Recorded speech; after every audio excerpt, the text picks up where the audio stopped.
সাধুগুরু পরমারাধ্য শ্রীবাস সরকারের রচিত বৃন্দাবনের সার তত্ত্ব এত সুন্দর করে গানের মালা করে তৈরি করে রেখেছেন, যা 10 বছর ভাগবত পড়ে এটা অধ্যয়ন মানে আদায় করতে পারবে না। সেই তত্ত্ব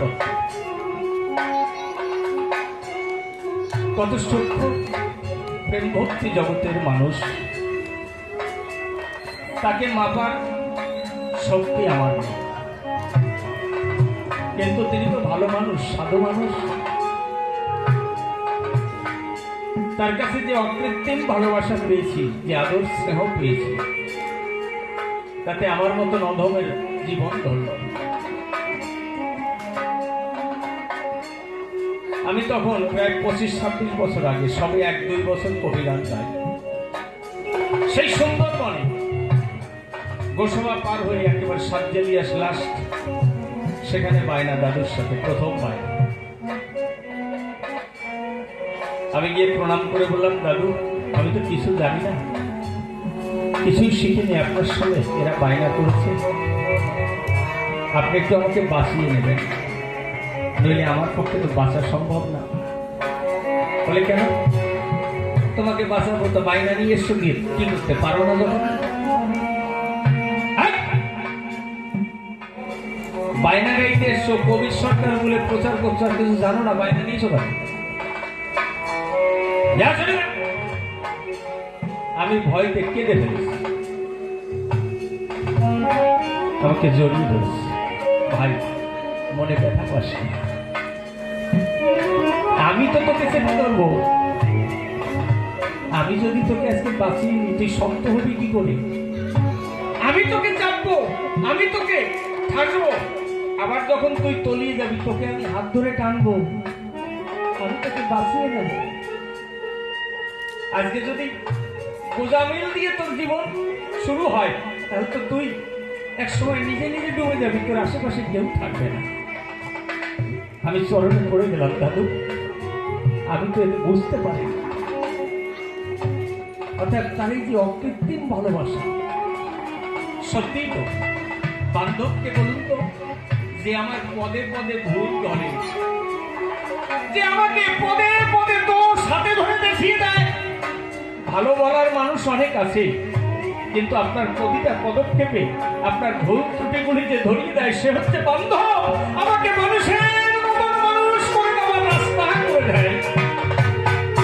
যে প্রশংসা করে সে আপনার ভালো করে না, কিন্তু যে আপনাকে প্রতি পদে বুঝবেন, আপনাকে সে ভালোবাসে বলেই আপনার প্রতিটা পদক্ষেপ সে সূক্ষ্মভাবে লক্ষ্য করে, আর আপনি যাতে ভালো হন তার জন্য চিন্তা করে।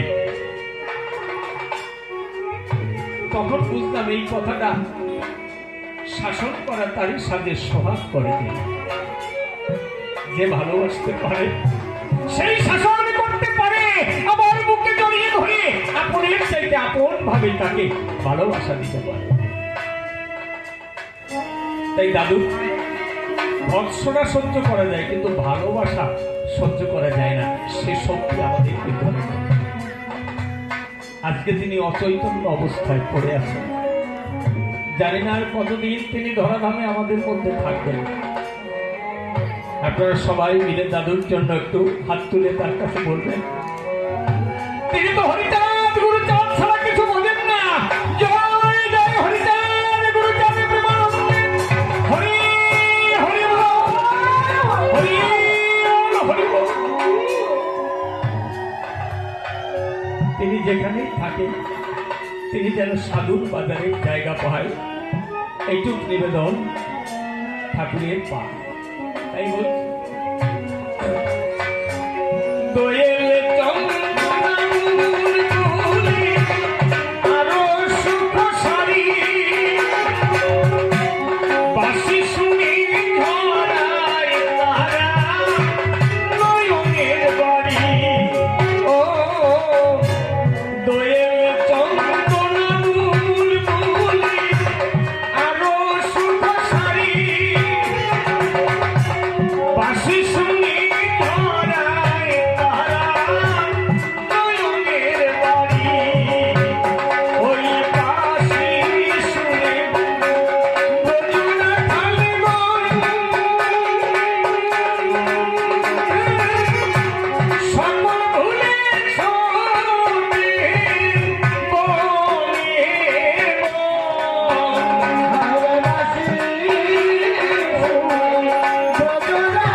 কেউ দেখিলে শ্রীকৃষ্ণ বলা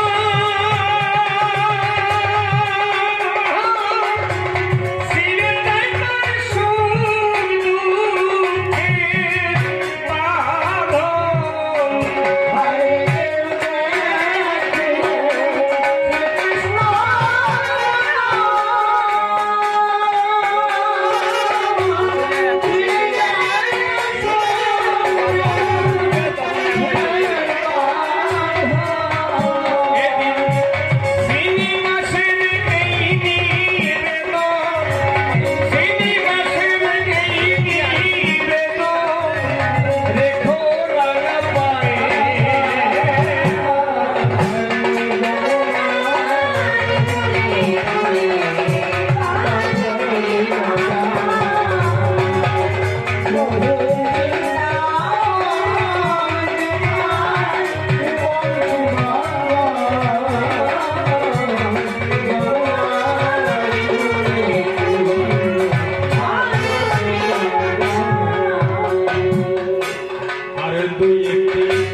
করতে পারে ত্যাগ হচ্ছে সর্বশ্রেষ্ঠ, কিন্তু সেই ত্যাগ মানে ঘর বাড়ি ছেড়ে গেলেই ত্যাগী, আর ঘরে থাকলেই সবাই ভোগী, এটা কিন্তু নয়। যে ইন্দ্রিয়কে জয় করতে পারে, যে সংসারটাকে শুধু কয়জন মানুষ মনে করে না। সংসার দুই প্রকার, একটা সংসার আর একটা সংসার। সংসার মানে যারা শুধু জানে আমার স্ত্রী পুত্র কন্যা পিতা মাতা ভাই বোন এরাই হচ্ছে আমার আপন, আর কেউ আপন না, এরাই কয়জনকে সং বানায়, বাড়ি গাড়ি এগুলো সং, এইগুলোকে যারা সার করে, তারা সংসার করে, তারা ঈশ্বরের সাধনা করতে পারে, তারা ভোগী। আর যারা স্বয়ং ঈশ্বরকে সার করে গো, চিন্তা করে তাই বিশ্বব্রহ্মাণ্ডে ঈশ্বর সন্তান আমরা যে সবাই, তাই সবাই আমার প্রিয় আপনজন গো।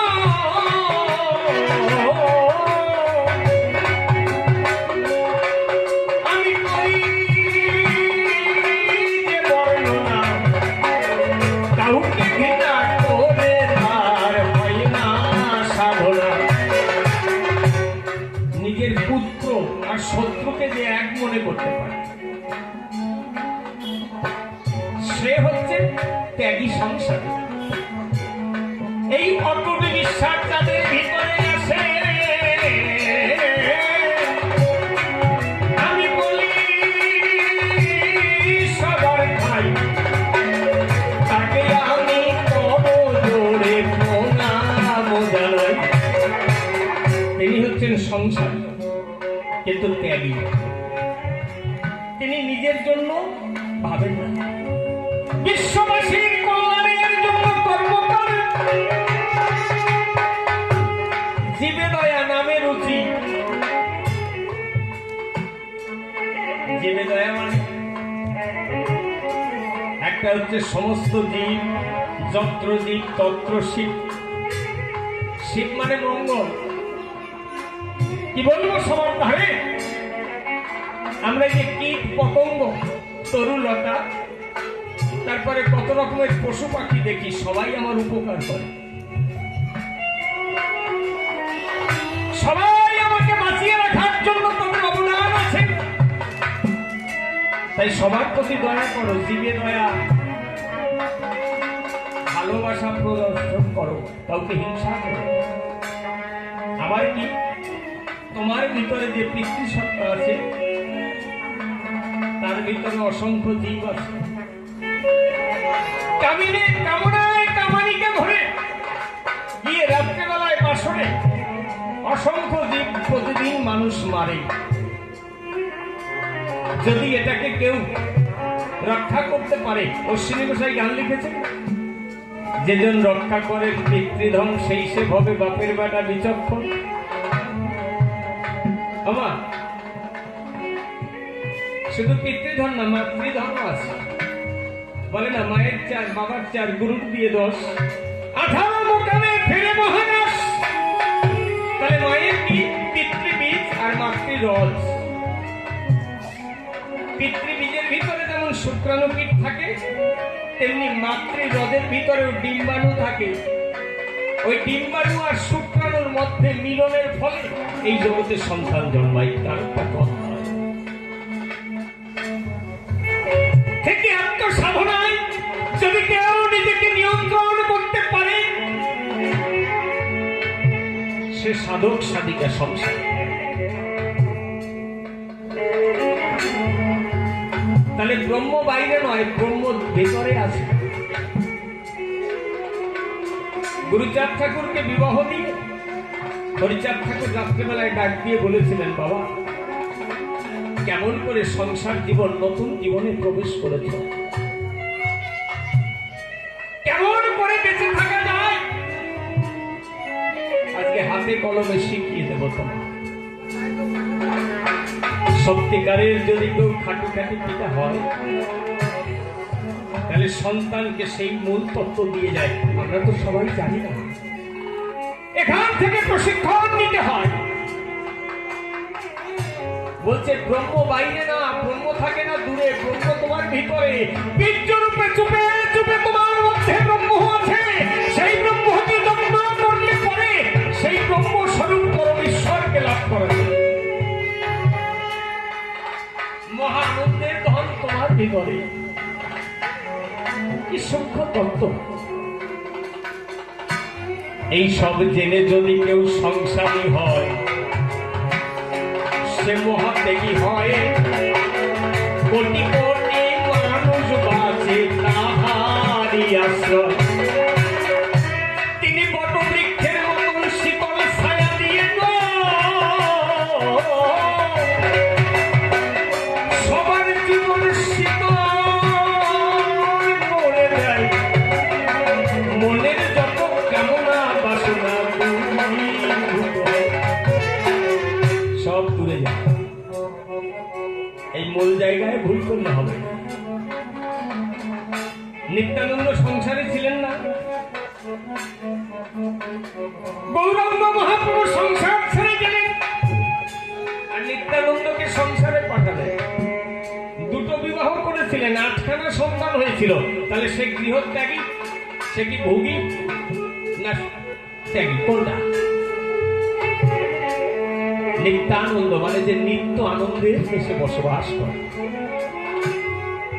নিত্যানন্দ বলেছেন, আমি নিতাই, গৌর যা দেয় নিতাই, তাই আমি নিতাই। গৌর যা আমাকে দান করেছেন আমি তাই গ্রহণ করি। তাই তোমরা জয় জয় গৌর হরি।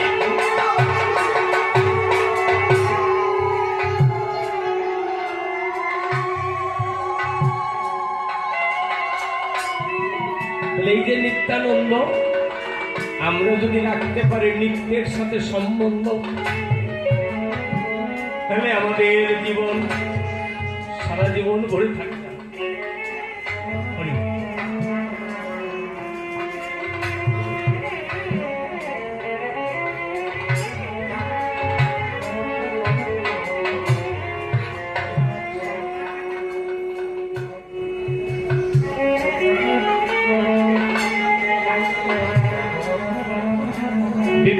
মহাশয় আপনারা চ্যানেল নিশ্চয়ই ফেরেন, আপনারা সবাই আশীর্বাদ করবেন, উনি যেন ভালো থাকে, ভগবান যেন ওনার মঙ্গল করে।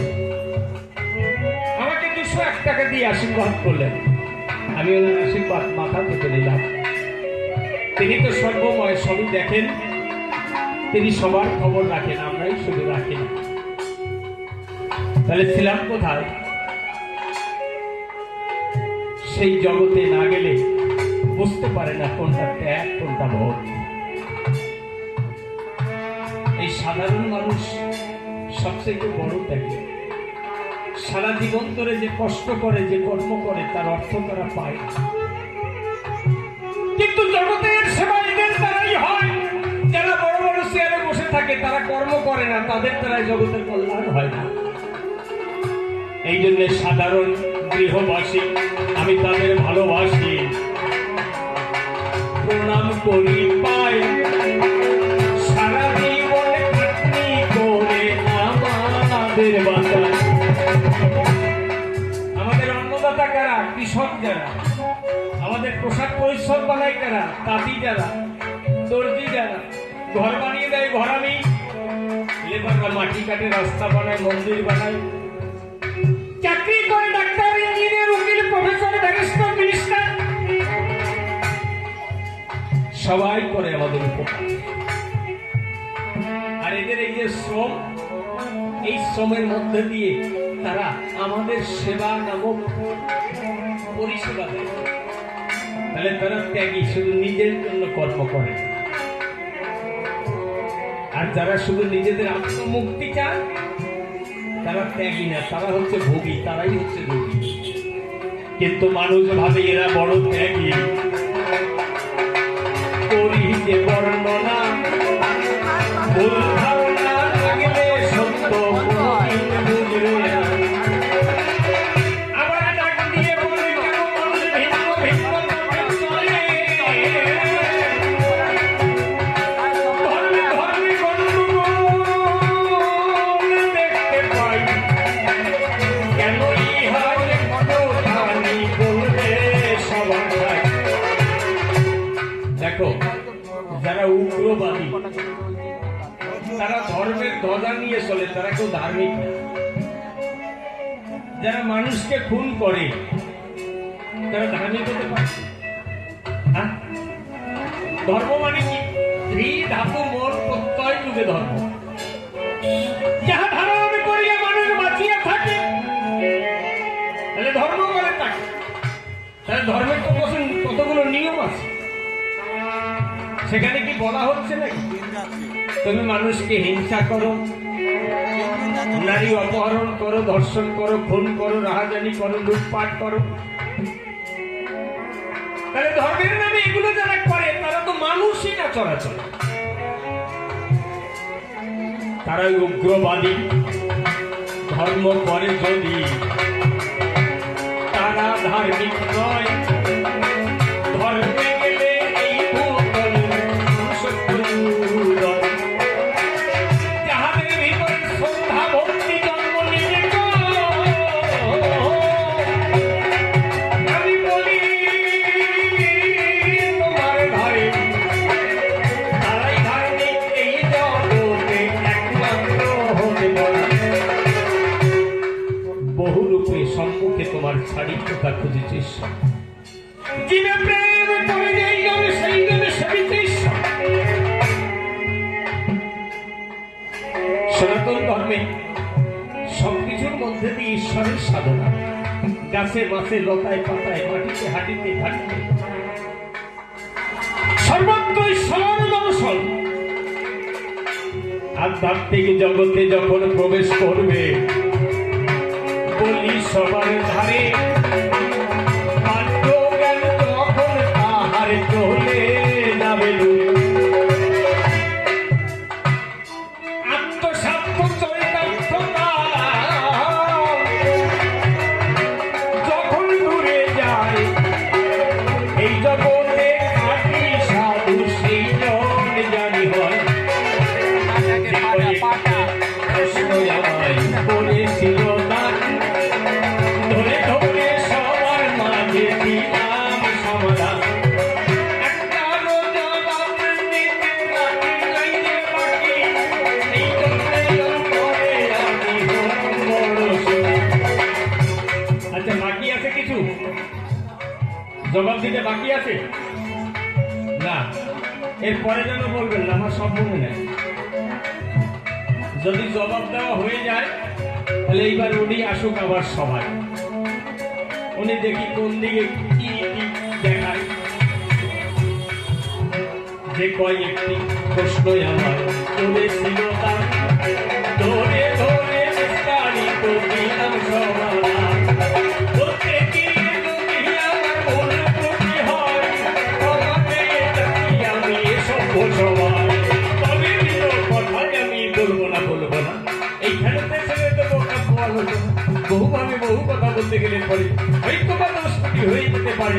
এইদিকে আসি তো তোমার জাতি আমি সবার করো নিয়ে চালাই তো এই বিষয়ে আসলে আমার গুরুজন আমি সবার করো করে দেব।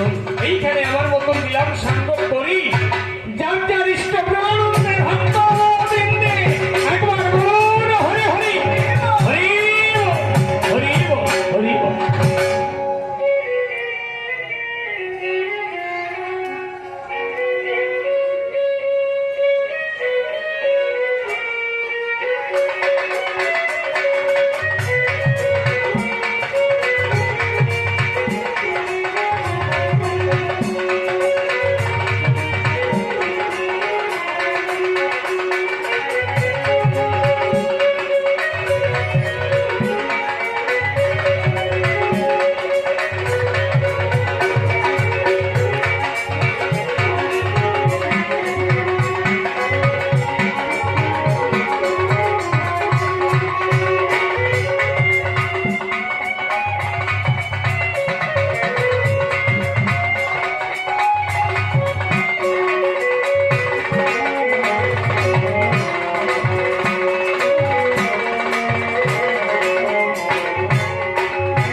জয় শ্রীরাম, জয় মা জানকী।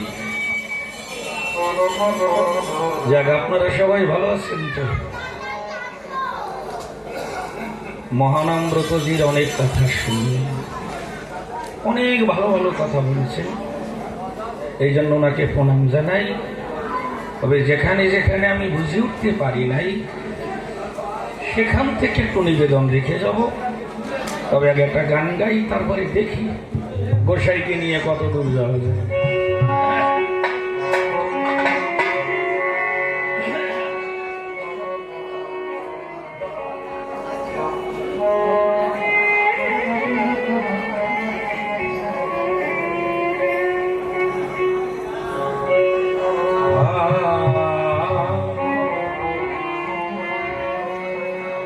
তুমি কোন দিনে তুলিবে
আমি যাকে মানব নয়নে দেখি, কিন্তু আমার দাদু ভাই শ্রীনিবাস সরকার মহাশয় দুর্গাপুরে একটা আসরে উনি এমন ভাবে গিয়েছিলেন, আমি কিছু বুঝি নাই তাই করাচ্ছি। প্রেম কি হবে, গান গাই সবাই ভালো, সব থেকে খারাপ আমি। ওই গাইটাই গাই, গানে প্রাণ প্রতিষ্ঠা করতেই তো পারলাম না। কিন্তু দাদু ভাই যখন গান গান যেন জীবন্ত হয়ে ওঠে, এটাই তার সাধনা, এটাই হচ্ছে সেই যাকে আমরা মানি তার করি না। তাই পাগল বিজয় সরকার লিখলেন, শান্ত দেহে ক্লান্ত মনে ঘটে গেছি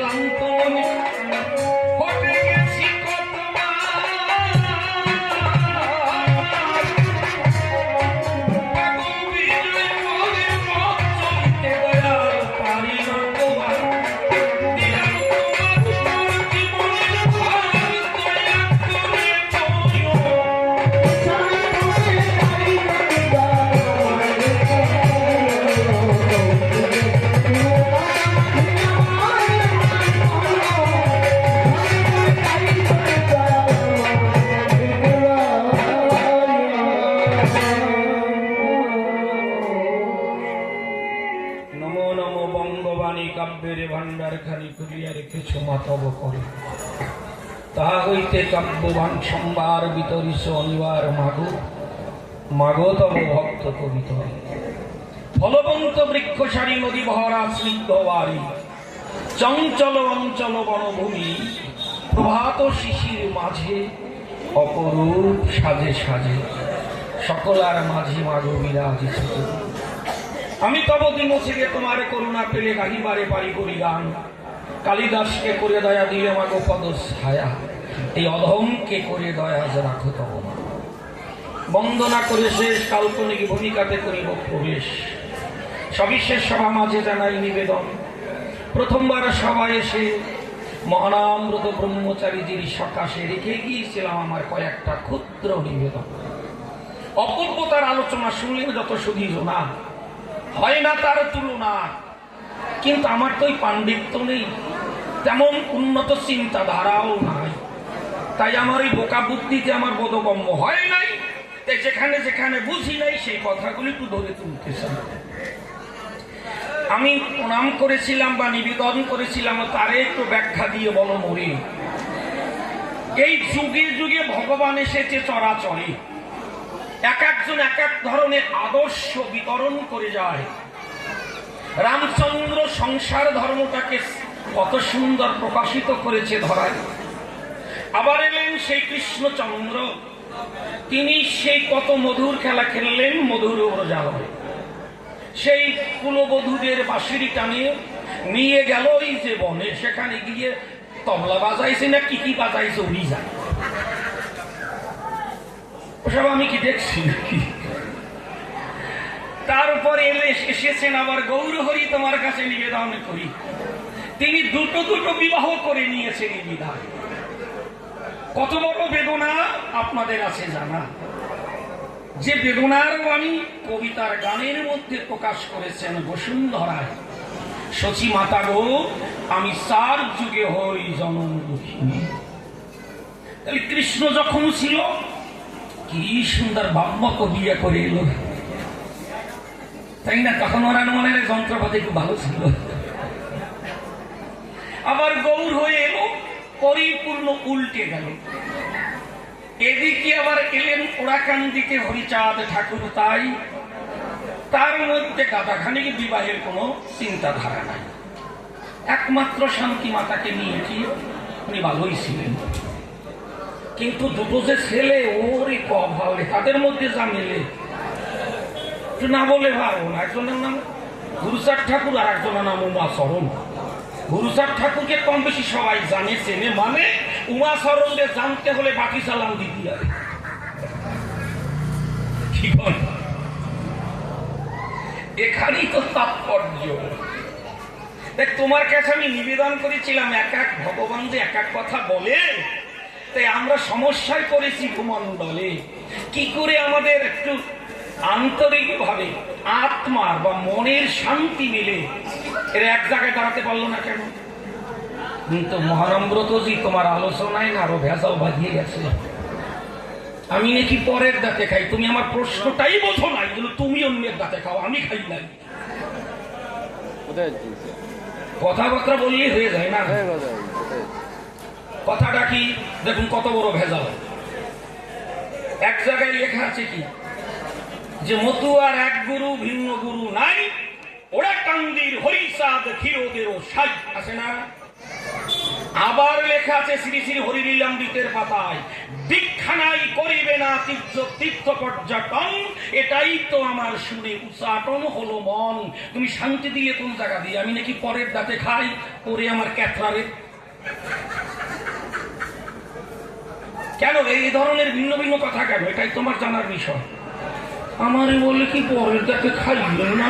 না, তোমার ওই কেউ আদরের ধন আমারে সিরিয়ে দেবে, তার ঘরে খাবো না।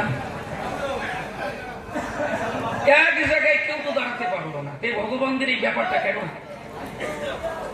ভালো করে না শুনলে হবে কি? বিয়ে থা করে নাই, কিন্তু মনে হয় টাকা তাকির বেলায় ঠিক আছে।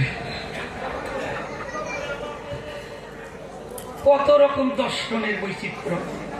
পরিশেষে এমন একটা সমাধান দিল ত্যাগভোগের উপরে। বলে কি সবথেকে বড় ত্যাগী হচ্ছেন এই সাধারণ মানুষ। তারা কত কি বানায়, কত কি উৎপাদন করছে এই বসুন্ধরায়, তারা কি বিনা পয়সায় দেয়? ওরে আমার ত্যাগ রে! তোমার মতন একজন উচ্চ শিক্ষিত ব্যক্তির হেন সমাধান, এতে নিজেকেই নিজে করেছে অপমান, বোঝো? হ্যাঁ, ওরে আমার কথা রে, হাগেও না কত ছাড়ে না, এরে দেখি রে মানে সেই ভাব। ছোটটা গল্প না বলে পারবো না আমার অবস্থাটা কেমন। একজন গিয়ে কোর্টে কেস করেছে, আমি বউ রাখবো না। এখন ডেট অনুযায়ী উনাকে হাজিরা দিতে হবে, যেহেতু উনি কেস করেছেন, ডিভোর্স মামলা। বিচারক বলছে আপনি হাজির হন। আপনি আপনার স্ত্রীকে রাখবেন না? বলে না। প্রবলেম কোথায়? বলে ওরে বাপরে বাবা, আমারে খালি ঘাটায়। আমি রাজমিস্ত্রির কাজ করি, ওভারটাইম করি, বাড়ি ভিড়ি, এসে হাসি দিয়ে কয় ওই আমার ওই সোনা বউ থালা বাটি ধুয়ে দেবা। আবার কি কয় শুনবেন? জামা কাপড় ধুতে পারি না, ধুয়ে দেবা। কি মুখ ঝুলাইয়া ঝুলাইয়া মিষ্টি মিষ্টি কথা কয়। আবার যদি একটু মাছ মাংস আনি তখন কয় কি জানেন বিচারক, বলে কি রসুনের পেঁয়াজের খোসা ছাড়াইয়া দেবা। আচ্ছা বলেন, রসুনের অতগুলি পোঙা ওর কত সময় ধরে খোসা ছাড়াতেই হয়? তা আমার যদি এগুলো করেই খেতে হয়, বউ দিয়ে করবো কি? গেলেই ভালো হয়। বিচারপতি বলছেন ভেবে চিন্তে কথা বলুন। বর্তমান ভালো ছেলেরা মেয়ে পাচ্ছে না, আর যারা চুল্লু খায় কাঁচা খায় রাজ্যের ফাঁসি, তারা কত সুন্দর বউ নিয়ে হাঁটিয়ে যায়। বলছেন পরিবেশ কি? পেয়ে যখন গিয়েছেন বউ ছাড়বেন না। সত্যি এটা কি তখন সমাজ ব্যবস্থা কেমন? রাজ্যের বাকি লুচ্চা, অথচ কি সুন্দর বউ পায়, অথচ ইঞ্জিনিয়ার চাকরি করে বউ পায়। তারপরে মেয়েদের যে এখন একটা ধরন হয়েছে, উচ্চ মাধ্যমিক পাশ করার পরে যদি একটু দেখতে সুন্দর হয়, কোনো মতি হয় না, ওরে বিয়ে করবেন না। শোনো না, আমার চেয়ে অতটা ভালো। তারপরে কারে কেডা বিয়ে দেয়? বাচ্চা ফেলাইয়াও দৌড়ায়, এর নাকি ত্যাগী। বাচ্চা ফেলাই দৌড়ায়, তো এই জন্য ত্যাগী। বলে সাধারণরা ত্যাগী। হ্যাঁ, তোমার কথাটা মানলাম। কিরকম ত্যাগী? ওই যে 2 বছর 3 বছরের পোলাপান ধুইয়া মহিলারা দৌড়ানে, এইটা উনি ভালো বেসেছেন সরাসরি, তাই বললো না সাধারণটা ত্যাগী। এইবার শুনুন, না রাখবো না, বউ না আমাদের খাতা। বলে শোনেন, জামা কাপড় ধোয়া এ তো সাধারণ ব্যাপার। ধোয়ার আগে ঘন্টা খানিক আগে সার্ফে ভিজিয়ে রাখবেন, নাড়াচাড়া দেবেন, পরিষ্কার হয়ে যাবে। আর ওই যে থালাবাটি ধোয়া, এখন তো গ্যাসেও কিন্তু কায়দা এসে গেছে। আর শপথ পাবেন না। আগে তো কাঠে রান্না হতো, ওই যে হাড়ির ভোঙায় কালি লাগতো, কড়াই ভোঙায় কালি লাগতো, জলে ভিজেই রাখবেন 1 ঘন্টা আগে, তারপর একটু ডলা দেবেন, পরিষ্কার হয়ে যাবে। পেঁয়াজ রসুনের খোসা ছাড়াতি বলে, কড়াইতে দিয়ে নাড়াচাড়া দেবেন, যে গরম হয়ে যাবে হাতে ডলা দেবেন, ফু দেবেন, উড়িয়ে যাবে। এই সাধারণ ব্যাপারে বউ ছাড়বেন না, দ্বিতীয়টা পাবেন না, বুঝলেন? যে এই কথা বলে তিনি মাথা নত করে দাঁড়িয়ে আছে। বিচারক বলছে, ও দাদা বুঝলেন? বলে হ্যাঁ বুঝলাম। কি বুঝলেন? এটাই বুঝলাম, আমার চাইতে আপনার অবস্থা আরো খারাপ। কি আছে ওইখানে কাজ করবো না ওটা মহানম্রতজি, সাধারণ তুমি ত্যাগী বলো। এই যে কৃষকরা কত কিছু সৃষ্টি করে, এর মূলে থাকে কি? আমি এগুলো বিক্রি করবো, অর্থ পাবো, আমার যা নাই তাই আমি কিনে সংসার চালাবো। এটা কি কোনো ত্যাগী বলা যায়? কি জাতীয় সমাধান? ওরে আমার কথা রে। 9টার আগে আসবে। তাই তোমার কাছে আমার জানার অভিলাষ, শুনবো খাঁটি ইতিহাস, কিন্তু আমাকে তুমি সেভাবে দিতে পারো উল্লাস। আমি বলছি আমি ফোন করলে বরং নিরানন্দে মনে ভরে যায়। এক এক করে কথাগুলি তুলে ধরো আপনাদের ধারে। এই মহানাম্রতজি যে সব কথাগুলো বলেছে সভায়, ভালো লাগছে না বললো কি মাসে 1, বছরে 12, আরো যত কমাইয়ে পারো। আমিও বলে গেলাম তোমার এই কথাটা মানবো, যদি আমার বউ না থেকে তুমি রক্ষা করবা।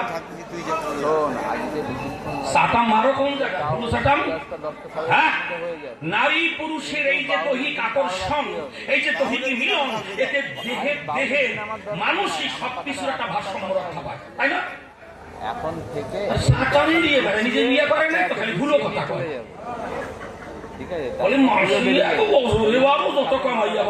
এই আদর্শ পালন করলে যদি বউ দৌড়ু মারে তা তুমি রক্ষা করবা, না তোমার বিরুদ্ধে কেস করবো।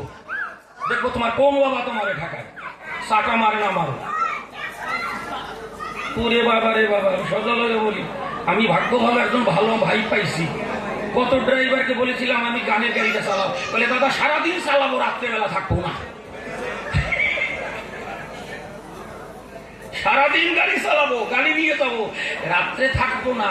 এইরকম যদি কোনো ড্রাইভার ঝামেলায় বাধা, গান বাজাবে।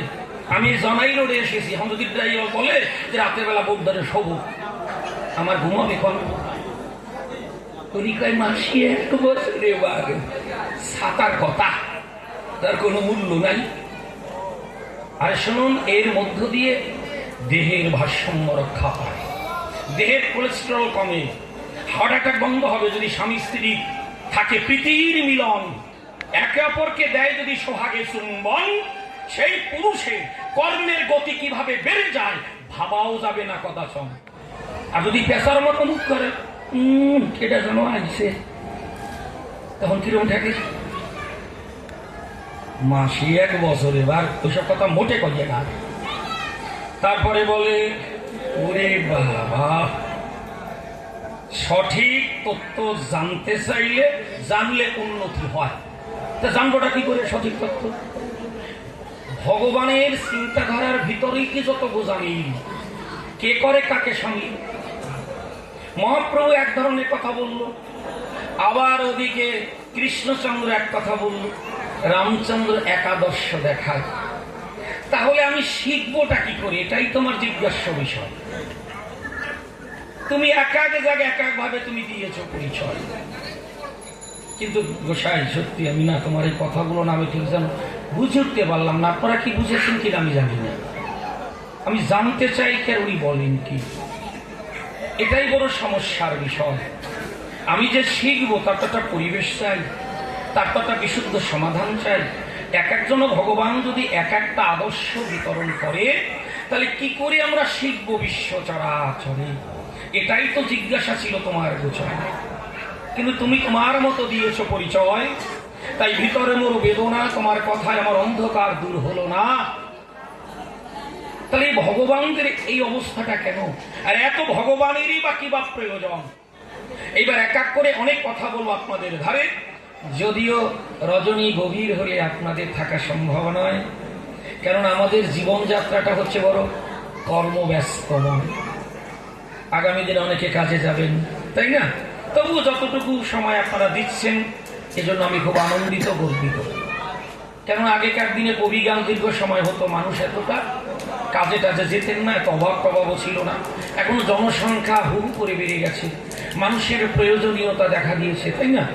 সব কিছুকেই মেনে নিতে হবে। অনেক সময় আছে ওই ভুলো সাটানগুলো দেয়, আগে কবি জ্ঞান 10টা থেকে শুরু হতো, রাত বর্ষ হতো, এখন 4-5 ঘন্টা গায়, তাই পা সরাইয়া দেয়, মাজা কটকটায়, বাল খায় না, কতটা দেখুন কত রকমের বিভ্রান্তিমূলক কথা। মহাপ্রভু বললেন যে খেও না মৎস্যের ঝোল, খেও না রমণীর কোল, মুখে বলো হরি বল। আমা বলেছেন গৌর হরি। হরির ঠাট্টা করে সে কি বললেন? কামিনী কাঞ্চন বলো কি সে গুণহীন, ধর্মপথে উঠে যদি পালো চিরদিন। এই যে সমস্যা কি করে মিটবে? এ ধরনের কথা বলার প্রয়োজন ছিল কি? এটাই তোমার জিজ্ঞাসা। কিন্তু তুমি যেভাবে দিয়ে গেলে পরিচয়, আমার বড় বেরিয়ে গিয়েছে সংশয়। তারপরে বলল কি যে রাধা কৃষ্ণের প্রেমটা নাকি কিশোরী প্রেম, এর ভিতরে কোনো ব্যভিচার, এর ভিতরে নাকি কোনো কাম কামনা নাই। তুমি একজন ভাগবত প্রবক্তা, তুমি ভাগবতের 10ম স্কন্ধ কি সুন্দর বর্ণনা দিয়েছ, বিশেষ করে রাস পঞ্চোধ্যায়, সেখানে যা পাওয়া যায় সেখানে গোপী প্রেমকে ব্যভিচারী প্রেম বলে দিয়েছে। তাহলে যদি অহংকার না থাকে, বৃন্দাবনের ব্রজগোপীদের প্রেম যদি নির্মল হয়, তবে কেন তাকে ব্যভিচারী বলে? সবাই একটু বলো খুলে, এই ব্যভিচার মানে কি? যা ভালো নয়, যা গ্রহণ করা সম্ভব নয়, যার ভিতরে কদর্য কার্য নিহিত, এরকম আছে কি? ব্যভিচার মানেই তো যা গ্রহণীয় নয়, এটাই তোমরা বুঝি। তাহলে বৃন্দাবনের প্রেমটা যদি অহংকার শূন্য হয়, যদি উন্নত উজ্জ্বল হয়, তাহলে কেন ব্যভিচারী প্রেম বলে? সবাই একটু বলবে খুলে। তোমারই তো লেখা ভাগবতের উপরে কত সুন্দর ব্যাখ্যা দিয়েছে আমার জানবার। এখানেই শেষ নয়, বলছে কোনো অহংকার টহংকার নাই। আচ্ছা, তার রাধারানী মান করলো কেন? রাধারানী মান করেছিলেন, কখন মান করেছিলেন একটু শুনুন। আপনাদের কষ্ট হচ্ছে না তো? খালি হাসির কথা বললে তো হবে না, এমন কিছু দিতে হবে যার উপরে দাঁড়িয়ে উনি আবার বিস্তারিত আলোচনা করবেন।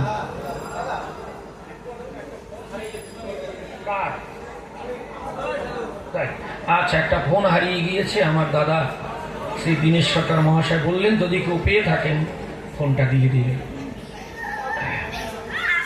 আমি আরো একবার বলি, একজন ভক্ত কবি গান শুনতে এসেছিলেন, ওনার ফোনটা হারিয়ে গেছে, যদি কেউ পেয়ে থাকেন দিয়ে দিন।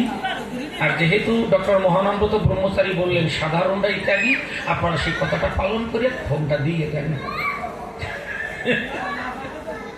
কি করেন? আর যদি নিয়ে শান্তি পারেন তাহলে তো আমার পক্ষে কি সুন্দর আসে রে, কপাল রে, ভালো রে, দিয়ে দেয়াই ভালো। সেই স্বামী স্ত্রী কথা বলছে, মানে স্বামী স্ত্রীকে উপদেশ দিচ্ছে চুরি করা ভালো না, চুরি করলে মন নষ্ট হয়ে যায়। সঙ্গে সঙ্গে বউটা বলছে তাহলে তো তুমিও তো চোর, তাহলে তুমিও ভালো কাজ করো নাই। সঙ্গে সঙ্গে স্বামী উঠে বলছে আমি চোর, বলে হ্যাঁ কি চুরি করলাম? বলে কেন? তুমি আমার মন চুরি করেছো। সঙ্গে সঙ্গে ভদ্রলোক উঠে বলছে তোমার মন চুরি করি কি আমি ভালোবাসি? তোর মন চুরি করে কি আমি ভালোবাসি? আমি তো বলছি দেখাই ভাই ই গোসাই। এইবার শুনুন, অন্যদিকে মন দিলে কথাগুলি সুন্দরভাবে বলা কঠিন। রাধারানী মান করেছিল কখন? শোনো, একদিন কৃষ্ণধন ডেকে বলেছিল শোনো রাধিকা রতন, আজ নিশীতে তব কুঞ্জে আমি দেব দর্শন। তুমি আমার কথা নেবে, তোমার কুঞ্জটাকে সুসজ্জিত করবে, তব কুঞ্জে আমি করব নিশি যাপন। এই কথা যখন বলে কত আনন্দ রাধার দিলে, সুন্দরভাবে সুসজ্জিত করেছে তার কানন, বাসর সাজিয়ে বসে যেন তার হৃদমন্দিরে কত আনন্দ ভাসে। কিন্তু গোবিন্দ এলেন না। কি হলো? এক একটা নিশি অতিবাহিত হয়, রাধারানী বাঁচে না, মানে না পাওয়ার বেদনায়। যখন তৃতীয় প্রহর এসে যায়, বৃন্দাকে ডেকে বলে, শোনো বৃন্দে, দেখো তো কৃষ্ণ কোথায় গেলে গোবিন্দকে পাওয়া যায়। আমার মনের বড় বেদনা, কেন কথা দিয়ে কৃষ্ণ এলো না, আমি তো বাঁচি না তার আশার প্রতীক্ষায়। তুমি তো দেখো কোথায় কৃষ্ণ। বৃন্দে তখনও চলে শূন্য ভক্ত দলে। চন্দ্রাবলীর কুঞ্জে গিয়ে দেখতে পায়, সেখানে বসে মনের উল্লাসে বসে বসে তাম্বুর শিবায় পান খাচ্ছে। বৃন্দে যখন দেখতে পেল, সঙ্গে সঙ্গে বলেছিল, হায় রে, এই কি তোমার কথা ছিল, খালি প্রেমের করো অভিনয়। বৃন্দাবনের ব্রজ গোপীগণ এক মুহূর্ত না করলে দর্শন, টপ টপ করে তাদের নয়ন ধারা হয়ে বরিশন। আর তাদের কথা দেবার পরে এসেছো তুমি চন্দ্রাবলীর ঘরে, এ তোমার কিরকম কদর্য আচরণ। সঙ্গে সঙ্গে কৃষ্ণ তখন বুঝতে পায়, চন্দ্রাবলীকে ডাক দিয়ে জানায়, চন্দ্রাবলী, হ্যাঁ বলো বনমালী, আমার না একটু যেতে হবে। কেন?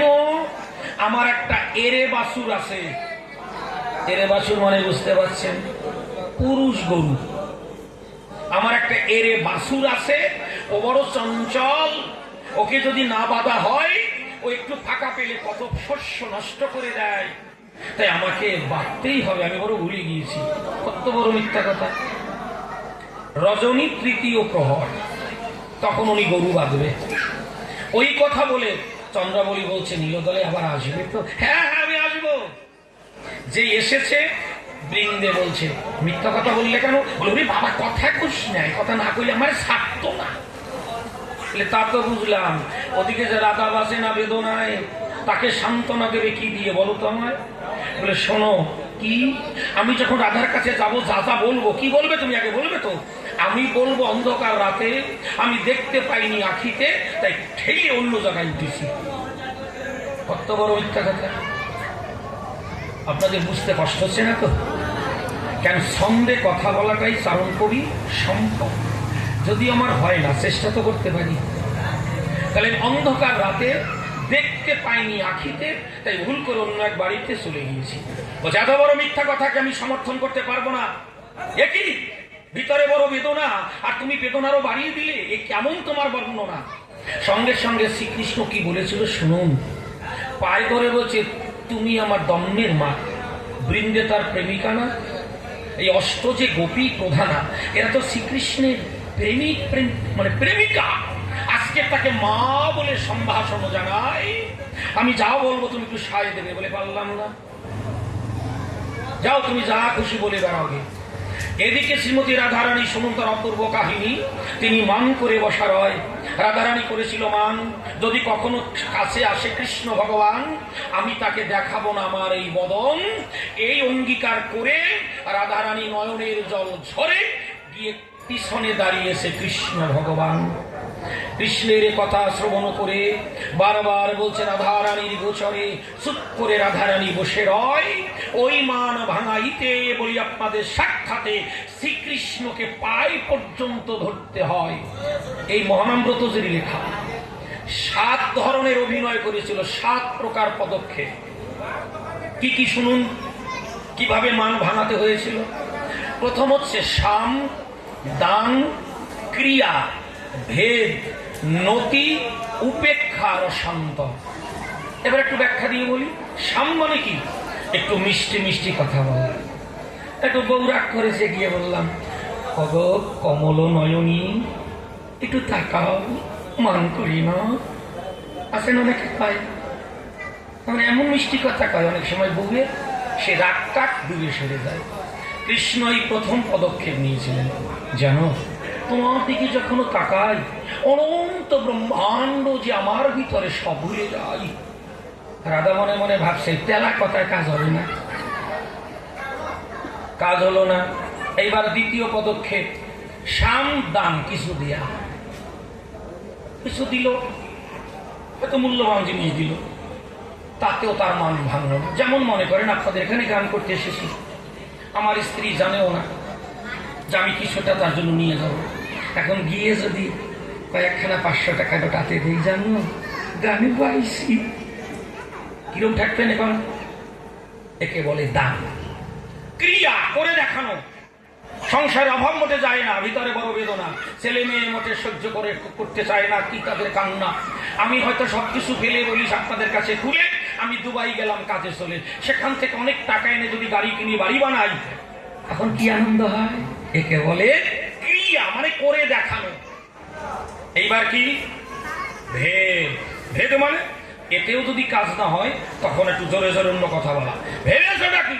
হ্যাঁ, আমি আজ কত পরিশ্রম করে ঘরে আসি, কত খাটনি খাটতে হয়, একমাত্র তোমাদের মুখে একটু হাসি ফুটানোর দায়, তারপরে তোমাদের এত স্পর্ধা, কথা বলো না। এই যে লাগে কিসে তোমাদের? হ্যাঁ, আমি নিজেই সব পারি। একে বলে ভেদ, মানে একটা ডিফারেন্স করা। এইবার কি নতি? এই যে ভেদ করলো তাতেও রাধারানী মান গেল। নতি মানে ক্ষমা চাওয়া। ক্ষমা চাইল না, না হবে না। কৃষ্ণ পায়ে ধরে বলেছিল, ভালো কাম করি নাই, আমরা বলি পুঞ্জে চলে গেলাম, আমার ধরিয়ে নিয়ে গেল না, যাইয়া বাড়ি পাও। এইরকম মানে নিজের ভুলটা স্বীকার করা, তাতেও রাধারানীর মান গেল না। এইবার উপেক্ষা। উপেক্ষা মানে চুপ করে বসে থাকা। দেখবেন অনেক সময় স্বামী স্ত্রীর মধ্যে গন্ডগোল বাজিয়ে যায়, অনেক সময় ঘটে। ছোট্ট একটা উদাহরণ দিই সবাই। এক ভদ্রলোক বিবাহ করেছে, তার উচ্চতা হচ্ছে 1.5 হাত, আর বউটা হচ্ছে 5 হাত 3 ইঞ্চি, মানে 5 ফুট 3 ইঞ্চি। ভাবুন, উনি 1.5 হাত আর বউটা হচ্ছে 5 ফুট 3 ইঞ্চি, কত লম্বা। এইবার কি নিয়ে একটু বচসা হয়েছে। ও কি করেছে, আমার এরকম কথা বললি, দৌড়ে গিয়ে মাজা ধরে কেসকি দিয়ে চুল ধরে নিচু করে গালে ঠাস করে চর মেরেছে। যে চর মেরেছে, বউটা একটা ঝাড়া দিয়েছে। ওই যে পুরুষ শুয়োপোকার মতো হাত পাশে দূরে গিয়ে কাঁপতেছে। ওই বউর কাছে তো শুয়োপোকা। হ্যাঁ, আমার এরম মারলি, হ্যাঁ মাজায় ব্যথা দিলি, কথা কয় না। এদিকে বউ ভাবছে আমি উঠান ঝাড় দিচ্ছি, তখন আমারে মারলে। এত লোক দেখলো, ভাসুর দেখলো, ছোট ঠাকুরপো দেখলো, হ্যাঁ আমার মান সম্মান নাই, থাপ্পড় মারি ঘরে গিয়ে মারতে, উঠানে মারলে। এখন কথাটা তো কয় না। 3-4 দিন কাটিয়ে গেছে। এখন বউ ভাবছে সব কিছু ছেড়ে এর আদরেই আইছি, এখন না খাইয়া কষ্ট পাচ্ছে। উনি রান্না টান্না করে শিকের উপরে সব তুলে রেখেছে। শিখেছিলেন তো আপনারা, মায়েরা পাট দিয়ে কত সুন্দর বানাতো না, সহজে বিড়ালে কুত্তায় নাগাল পাইতো না, ইঁদুর তো যাবেই না। এসব আছে নাকি? এখন তো সব মোবাইলের মধ্যে ঢুকছে। এবার শিকায় তুলে রাখছে। এখন দেখে কি 3-4 জন লোক ঝাঁকি জাল নিয়ে মাছ ধরতে যাচ্ছে। অবশ্য ঝাঁকি জাল কথাটা অনেকে জানেন না, খ্যাবলা জাল বলে অনেকে ছিলেন। বরিশালের ভাষায় বলে ঝাঁকি জাল। এখন ওই জাল নিয়ে মাছ ধরতে যাচ্ছে।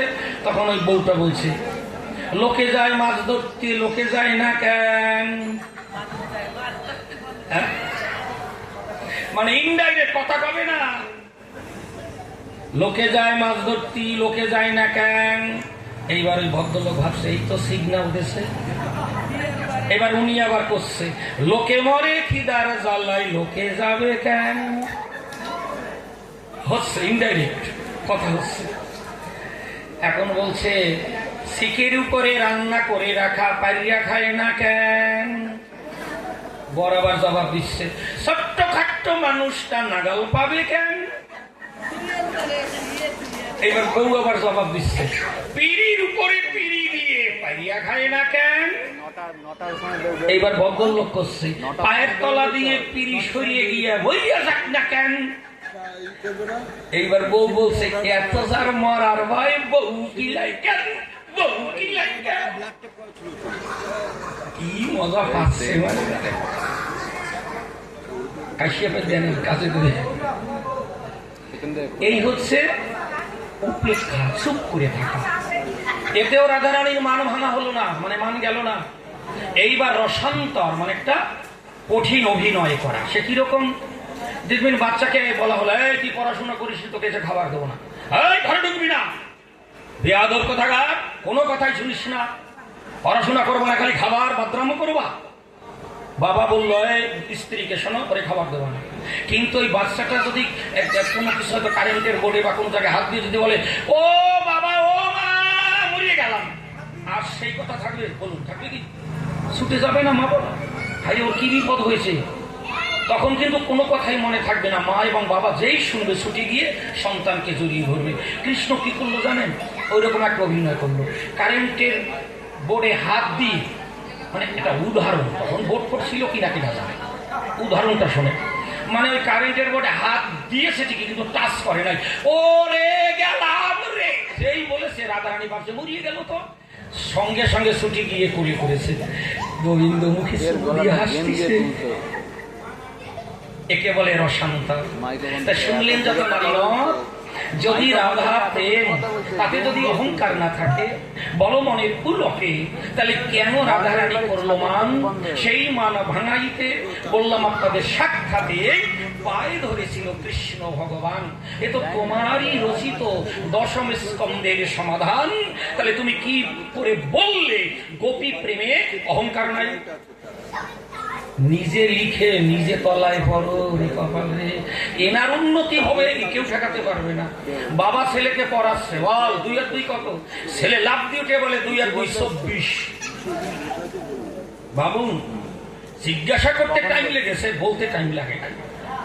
যেই বলেছে 2 আর 2 24, বাবা জড়িয়ে ধরিয়ে পিঠে হাত বুলিয়ে দিয়ে মুখে চুম্বন করে। বাবারে চালাইয়া যা, তোর উন্নতি হবে। দেখেছে বন্ধু, বন্ধু বলছে কি ব্যাপার, তুমি কি ছেলের মঙ্গল চাও না সর্বনাশ চাও? বলে কেন? ছেলেকে জিজ্ঞাসা করলে 2 আর 2 কত? ও বললো 24। তাতে এত সোহাগ, এত চুম্বন, এত ধ্বংস করার পথ। বলে খবরদার, এত তাড়াতাড়ি দিও না মতামত। তুমি তো সামান্য একটু দেখেছো, আগের দিনেরটা দেখেছো? বলে না, জানো আগের দিন জিজ্ঞাসা করেছিলাম বাবারে বলতো 2 আর 2 কত? ও বলেছিল 30, আজকে 6 কমছে। এই কমতি কমতি 4-এ দাঁড়াবে, ওনার উন্নতিও হবে। যা আরো গান গাবো, গানে গানে সমাধান দেবো, গানে গানে বললে পরে আনন্দ পাবে নারী নরে। যেহেতু রজনী গভীর দিকে ধাবিত, তাই আমি গানের মধ্য দিয়ে আমার কথাগুলি করব উত্থাপিত। একজন পরম ভক্ত রসিকবাবুর গান খুব ভালোবাসেন, তো আমি এটা রসিকবাবুর গান দিয়ে শোনাই। তবে যে গান উনি শুনতে চেয়েছেন, নাম বলেন নাই, ওই গান আমার কণ্ঠে হবে না। কোনো গান ঠিক মতন গাইতে না পারলে সেই গান গেয়ে গানটাকে অপমানিত করার অধিকার আমার নাই। এই জন্য আমি যে গান গাইতে পারি না, আমি নিজেরটা নিজে স্বীকার করি। যেমন ননদী জাগিয়ে যা ঘরে, এর যা সুরের বাড়ি, তারপরে চিঠি লিখি, এসব গান অনেক উঁচু সুর না, ও আমার নাই, উত্তম বাবু ভালো পারে, উনিই গাইয়ে যাক। কি গান? ধরো এই পলিসির উপর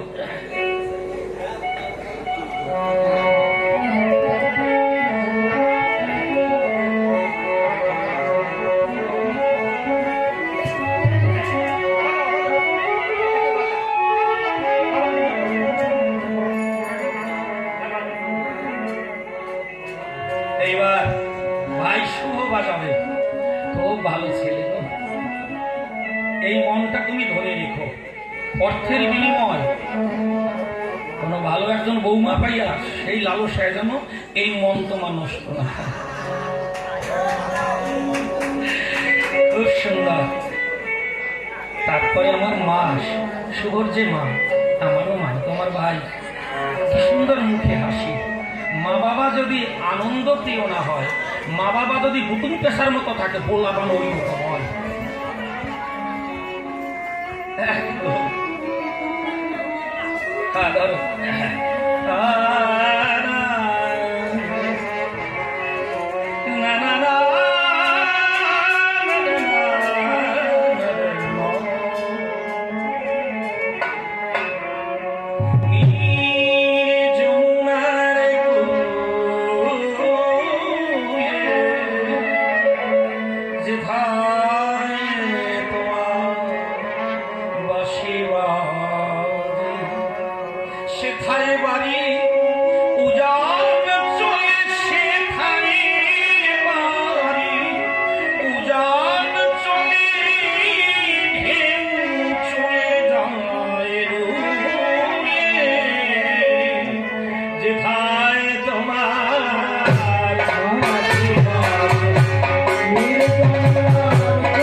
পরিচয়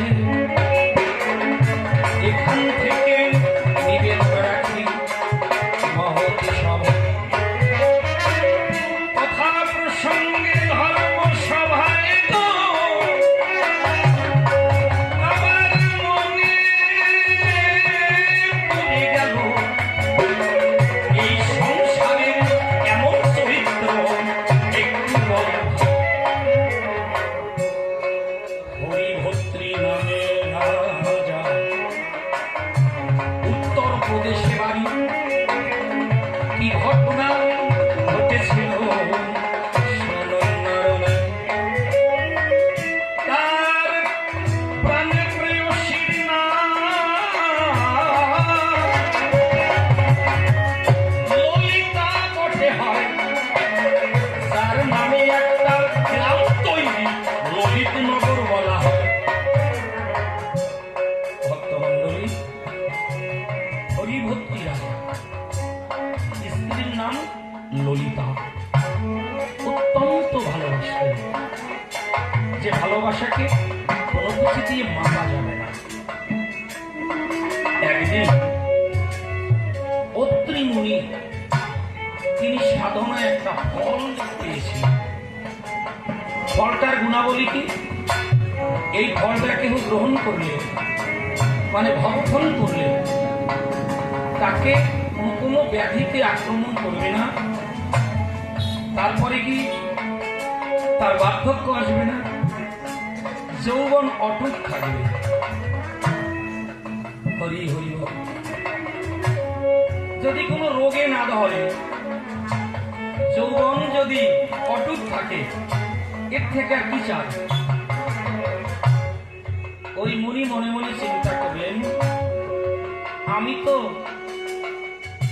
সংসার বিরাগী আমি আমার সাধনার দ্বারা নিজের মুক্তি নিজেই করে নিতে পারব এজন্য বাড়তি এই ফলটাকে খেতে হবে না তাহলে যিনি ধার্মিক রাজা অগণিত যার প্রজা তার চরিত্রে বিন্দু মাত্র খুঁত নাই যার শাসনে সম্ভাষণে অগণিত প্রজা আনন্দিত আমি সেই রাজাকে দেব উনি একটা সুন্দর জীবন গ্রহণ করুন প্রভাতে ধীরে ধীরে রাজসভায় এলো রাজা যখন দেখিতে পেল উঠিয়া প্রণাম করে মুনির পায় সিংহাসনে বসায় চরণ ধৌত করে পাদদক অধরে মস্তকে কি হেতু তব আগমন বলুন আমার ধারে কত সৌভাগ্য আজি আমার এলেন আমার কাছে বলুন আপনি এসেছেন আমাকে কি কৃপা করতে আমি কেমন আছি তা জানতে মুনি বলল শুনুন রাজা আমি একটা ফল পেয়েছি এই ফলটার ভীষণ ভীষণ গুণ এটা খেলে পরে রোগ হবে না মানে আপনার দেহে রোগ আসবে না বার্ধক্য আসবে না যৌবন আপনার অটুট থাকবে আপনি গ্রহণ করুন আমি অনেকের কাছে যা শুনেছি আর আমি যতটুকু দেখেছি আপনি বড় মহান তাই আপনাকে করবো দান আপনি নিন বেশ বেশ ফল দিয়ে মুনি চলে এলো রাজা ভাবে ভাই এত বড় ভালো জিনিস কেন একা আমি যাকে ভালোবাসি গো আমার প্রাণ প্রেয়সী তাকে দেব তিন খাবে হবে বড় খুশি উনি কি করলেন ফলটি নিয়ে স্ত্রীকে দিলেন তুমি এটা খাও তুমি একেবারে এখন যেমন আছো নবীন সেই নবীন থাকবে আর কিছু বললাম না তুমি খেয়েও কিন্তু স্নান করে এটা গ্রহণ করো রাজা যেই চলে এলো ওই রানী মায়ের সঙ্গে মন্ত্রীর ছিল ভালোবাসা মন্ত্রীকে ডেকে বলছেন রানীমা এই ফলটা তুমি খাও তোমাকে আমি ভালোবাসি তো তুমি তুমি যদি আমার কাছে চির সুন্দর হয়ে দাঁড়াও, এটাই আমার কাম্য। না, ফলটা খাও। বেশ, রানীমার বলা শেষ হয়ে চলে এলেন। এইবার ওই যে মন্ত্রীর সঙ্গে ছিল একজন রাজবণিকার গভীর সম্পর্ক। বণিকা মানে বোঝা গেল সুধীজন, যারা যাকে তাকে সঙ্গ দেয় না, রাজপুত্র ধন কুবের রাজাদের সঙ্গ দিয়ে থাকেন। এই জন্য বললাম রাজবণিকা, দেহ ব্যবসায়ী নারী, একেবারে গৃহ বাংলায় বলে বেশ্যা। তাকে ডেকে বলছে, সব একদিকে, ভালোবাসা একদিক। তোমার ভালোবাসার কোনো মূল্যায়ন হবে না। আমি কি দিয়ে তোমার ভালোবাসার মূল্যায়ন করব? এই ফলটা তুমি খাও, তোমার রোগ আসবে না, কোনোদিন বার্ধক্যে ধরবে না, তোমার যৌবন থাকবে সুন্দর অটুট। খেয়েও কিন্তু। ফল দিয়ে মন্ত্রী লোচনে ওই কণিকা ভাবে তাই আমার দ্বারা এই জগতের কোনো মঙ্গল হয়। কত রাজপুত্র রাজাদের আমি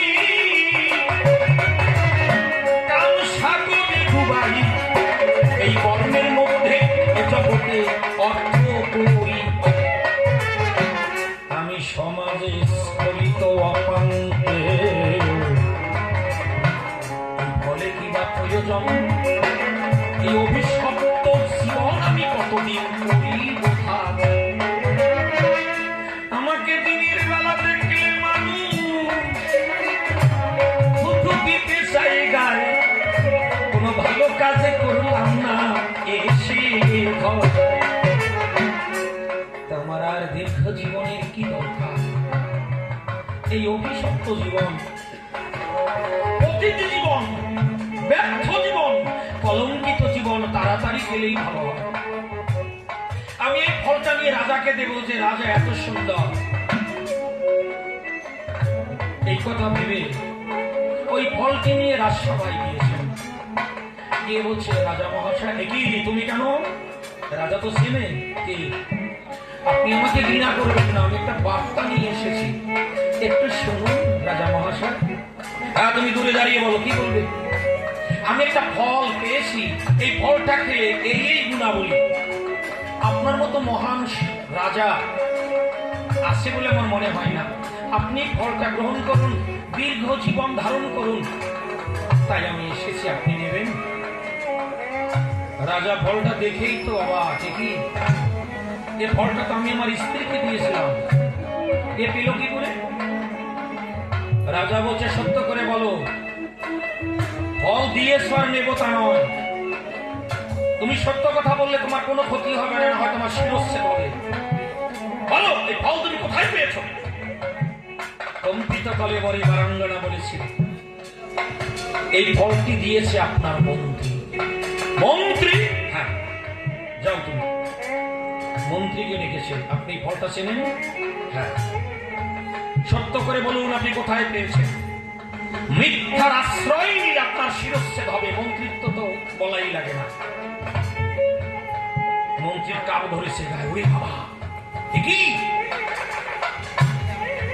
উনি কম্পিত কলে বলে বলেছিল, রাজার ধারে এই ফলটা দিয়েছে আপনার স্ত্রী। আপনি জানেন না, তার সঙ্গে আমার গভীর থেকে গভীরতর সম্পর্ক। আমি অত্যন্ত তাকে ভালোবাসি। যান, আপনি যান, ওই ফলটি ধরে ধীরে ধীরে গর্ভধারিণী মায়ের কাছে যায়। ওই কথাগুলি ধীরে ধীরে মাকে যে যায়। ও যার প্রতি আমার অন্ধ ভালোবাসা, তুমি জানো মা জননী, যাকে আবার ভালোবেসেছিলাম আমার অঙ্ক সারণী। মা, এই সংসারের ভালোবাসা আমার বোঝা হয়ে গেছে। মা, এই ঘটনা ঘটেছে। ওই ফলটি মায়ের চরণে গিয়ে মাকে প্রণাম করে বলছে, মা, তুমি আমাকে আশীর্বাদ করো, আমি আর রাজত্ব করবো না, সেবায় থাকবো না, আমি আজ থেকে দীনবন্ধুর সেবায় যাব। আমি আজ থেকে সেই পরম পিতার অন্বেষণে যাবো না, আমি আর সংসারে থাকবো না। এই তো সংসারের চরিত্র বা চিত্র। তাই আমার গুরুদেব একটা গানে প্রকাশ করেছেন। এখানে গুরুদেব বলতে আমার দুজনের গুরুদেব অসীম। ধরো কাকাকে শোনায়, যাদের লাগি করলাম এত সারা ধরিয়া, তারা সবাই সুখ পায় আমায় আঘাত করিয়া।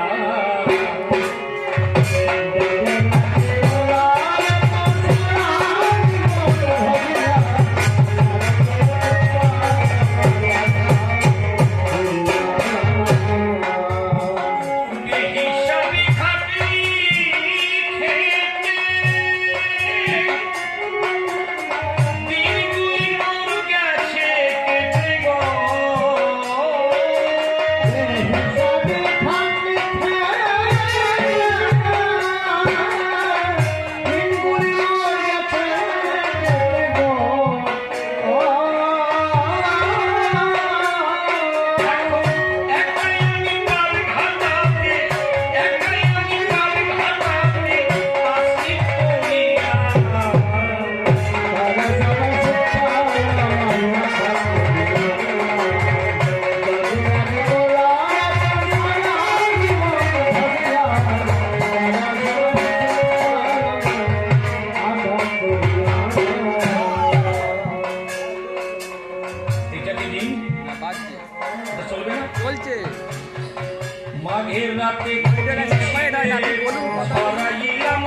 সভায় মনে করে যায় কিছু কথা বলবো আমি শুনো সধিকার।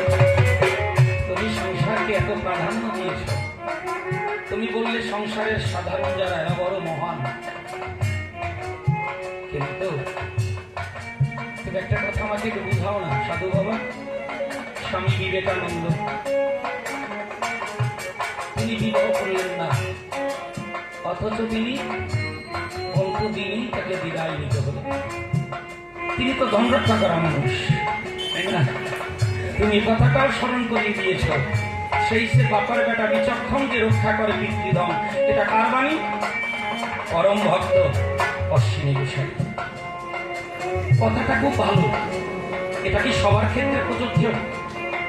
যদি ধন রক্ষা করলেই যদি ঈশ্বরকে পাওয়া যায়, তাহলে স্বামী বিবেকানন্দ এত অল্প দিনে কমপ্লিট কেন গো?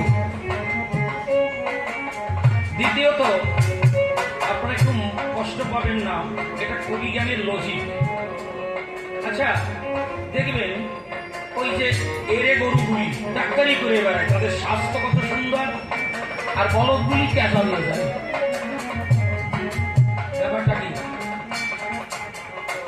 ওই যে এরে ষাঁড় ডাক্তারি করে বেড়ায়, তার দেহ কি? আর বলো কোন যুক্তিটা মানবো? এটাই তো আমার ভ্রান্তি। বলো কি তুমি? সবকিছুর মধ্যে একটা ব্যালেন্স থাকলে যদি এটা তো মেনে নিতাম। বল রক্ষারে। আচ্ছা যদি মানুষের দিকে তাকাই, তাহলে যারা নপুংসক হিজড়ে, তাদের চেষ্টা থাকলেও সেই জায়গায় তো তাদের নাই, তারা কি সব মহান হবে? সব ভগবান পেয়ে যাবে নাকি? হ্যাঁ কি হিজড়েরা কি সব ভগবান পেয়ে যাবে? এটাই হচ্ছে তোমার কাছে জিজ্ঞাসা। একটু ভালো করে বুঝিয়ে দিও। স্বামীজি যে গানটা তত ভালোবাসতেন, একটু স্মরণ করি। মন চলো নিজ নিকেতন, সংসার প্রবাসে, সংসার বিদেশে, বিদেশি নেই বিদেশির বেশে, মন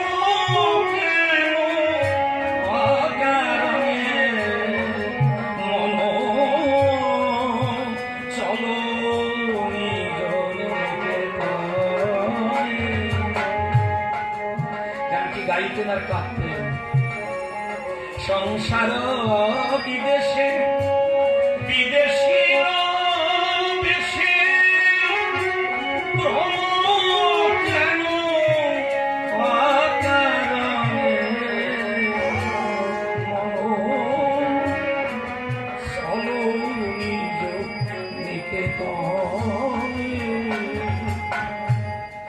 বিষয় পঞ্চক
দাদু ভাই প্রয়াত লোককবি অনন্দগান সরকার মহাশয় একটা গানে লিখেছেন, এ সংসারে কেউ কারো নয়, সংসারে দিয়ে রূপ দেখলাম সরল প্রাণে গরল ঢালা বন্ধু মেলু।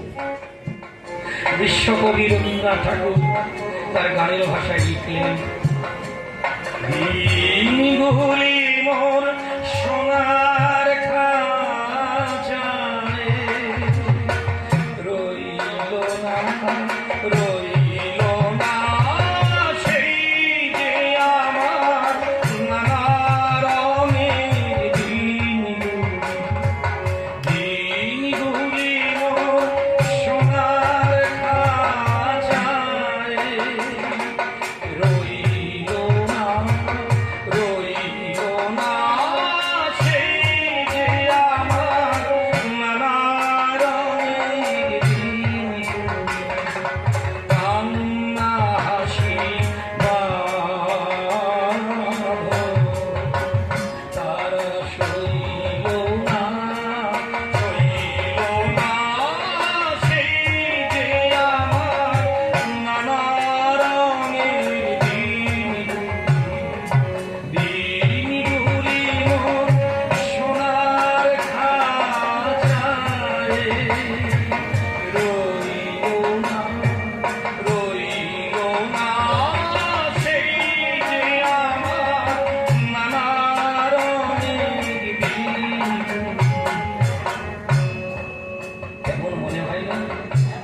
যেন কোথায় হারিয়ে যায়। তাই তোমার কাছে রইল আমার আত্মনিবেদন, ভালো করে কথা দেখতে দেখতে রজনী দেখি গভীরে ধারে আমার মতো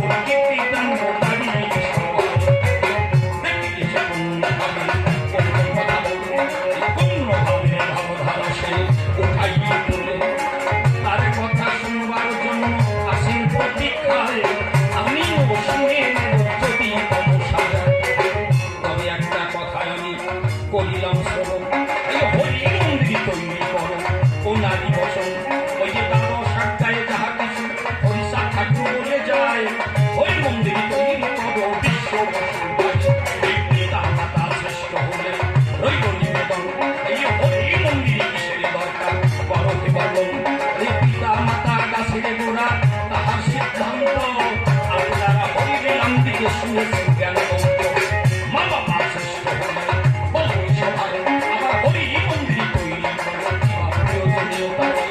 কথাগুলি ভালো করে বড় আলাপন তোমার কাছে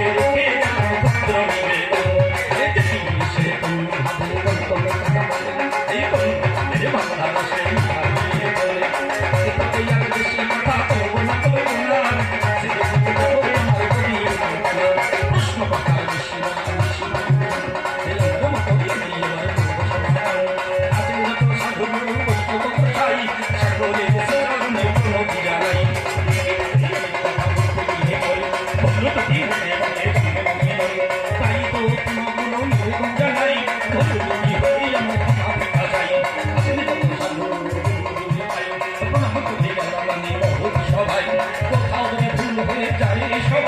ক্ষমা করে সবাই স্থানে যার পারে যতদিন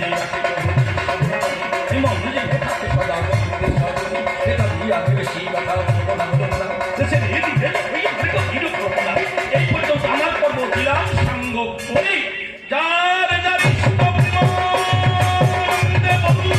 হরি হরি হরি বল হরি বল।